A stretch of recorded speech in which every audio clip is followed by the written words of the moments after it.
Revelation 13, 1-2. And I stood upon the sand of the sea and saw a beast rise up out of the sea, having 7 heads and 10 horns, and upon his horns 10 crowns, and upon his heads the name of blasphemy. And the beast which I saw was like unto a leopard, and his feet were as the feet of a bear, and his mouth as the mouth of a lion. And the dragon gave him his power and his seat and great authority. Why does Revelation 13 begin with the beast rising out of the sea? Beloved brothers and sisters, Revelation 13 begins where Revelation 12 leaves off. The dragon has failed to destroy the woman, failed to devour the child, and failed to erase the faithful people of God. So now he changes his method. He does not appear directly. He works through an earthly power. John says, I saw a beast rise up out of the sea. This is not a random symbol. It is heaven's way of showing that Satan builds his final counterfeit system through visible institutions in human history.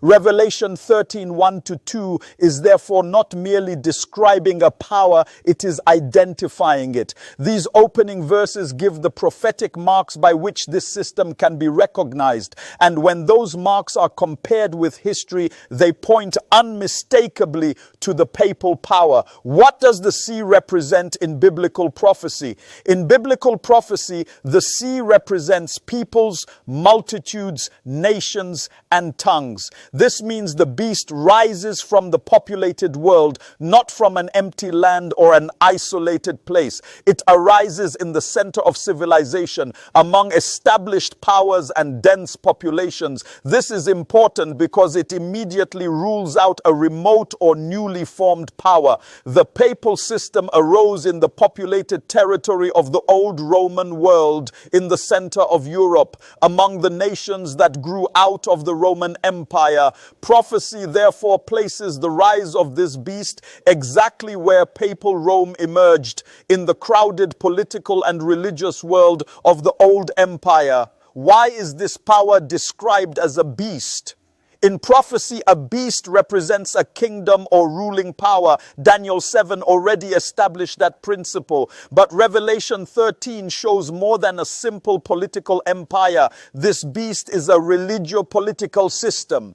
It combines spiritual claims with civil influence. It does not merely govern territory, it governs conscience. It does not merely administer law, it directs worship. This is why the symbol fits the papal system so closely. Papal Rome was not simply a church, nor merely a state. It was a union of religious authority and political influence. It claimed spiritual supremacy while also exercising temporal power. Prophecy therefore describes it as a beast because it functions as an institutional power in history, not merely as a private religious movement. What is the significance of the 7 heads and 10 horns?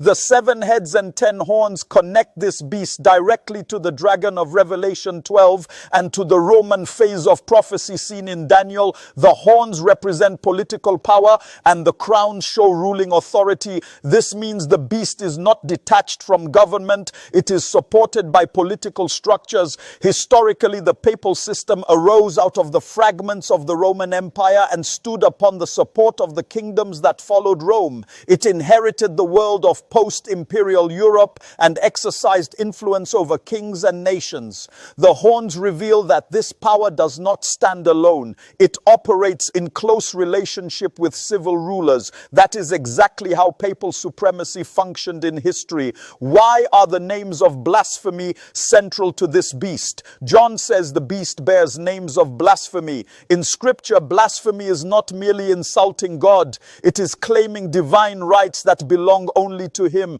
It includes taking to oneself powers that belong to God alone, such as the authority over sin, conscience, and worship. This is one of the clearest identifying marks of the papal system in prophecy. The issue is not personal sincerity, but institutional claims. When a human religious office places itself in the role of supreme spiritual authority over the church and over conscience, prophecy identifies that as blasphemy. The beast does not openly deny religion. It corrupts religion by placing human authority where divine authority alone should stand.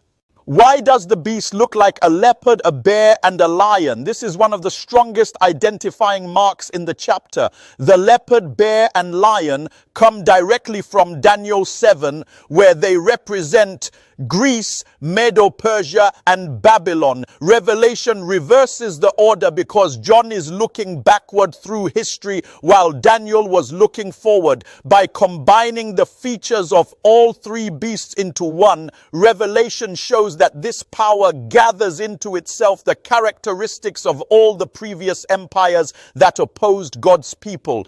It inherits Babylon's pride, Medo-Persia's crushing force, Greece's speed and spread, and Rome's ruling structure. This means the sea beast is not a brand new kind of rebellion. It is the full historical concentration of the old empires in a final religious political form. That is why the papal system fits so powerfully here. It arose after pagan Rome and carried forward the legacy of opposition to God in a new religious form. What does it mean that the dragon gave this beast his power, his seat, and great authority? This statement is decisive. Revelation 13:2 says that the dragon gave the beast his power, his seat, and great authority. The dragon had already worked through pagan Rome in Revelation 12, especially in the attempt to destroy Christ at his birth. Now the same dragon transfers authority to another system. Historically, this fits the transition from pagan Rome to papal Rome. The seat of imperial authority in Rome became the center of papal authority. The power that once persecuted through the empire now persecutes through an ecclesiastical system backed by civil support. This also explains why this power, though geographically small today, commands extraordinary respect in the world. The prophecy says its influence is not merely human, it is backed by the authority the dragon gives. That is why a territory so small can carry such immense global weight. It is honored by nations, respected in diplomacy, and recognized across religious traditions because the dragon has invested it with power, seat, and great authority. Why do these identifying marks point to the papal power? When all the marks are placed together, the identity becomes clear. This power rises in the populated world of the old Roman territory. It is a beast, meaning a kingdom or system of rule. It combines religious and political power. It grows out of the Roman world, symbolized by the heads and horns. It bears blasphemous claims. It carries the features of the earlier empires of Daniel 7. It receives the seat and authority of Rome. No other system in history fits these prophetic markers as fully as the papal power. This does not condemn individual people. Prophecy is identifying a system, not attacking sincere souls. But it does mean that Revelation 13 calls us to face the truth about a religious political power that stands in the place of God's authority. Why does this matter for believers today? This matters because God did not reveal prophecy to satisfy curiosity, but to protect his people from deception. If the beast can be identified, then the faithful do not need to be confused when false worship becomes global. Revelation 13 teaches that the greatest danger is not open unbelief, but a religious system that appears Christian while replacing God's authority with human authority. Believers must therefore learn to test every claim by Scripture. The issue is not appearances, tradition, or popularity. The issue is truth. In the end, loyalty will not be measured by admiration for religion, but by obedience to God. How should God's people respond to the beast from the sea? God's people must respond with clarity and conviction. Revelation 13, 1-2 identifies the rise of a counterfeit system of worship so that the faithful will not be deceived by its splendor, its history, or its influence. The sea beast is not merely an ancient mystery, it is a prophetic reality, and once its marks are seen, the call becomes urgent. Do not surrender to a power that claims what belongs only to God. Stand with Scripture above institution, with divine authority above human tradition, and with the Lamb above every counterfeit throne. The same prophecy that exposes the beast also prepares God's people to stand against it.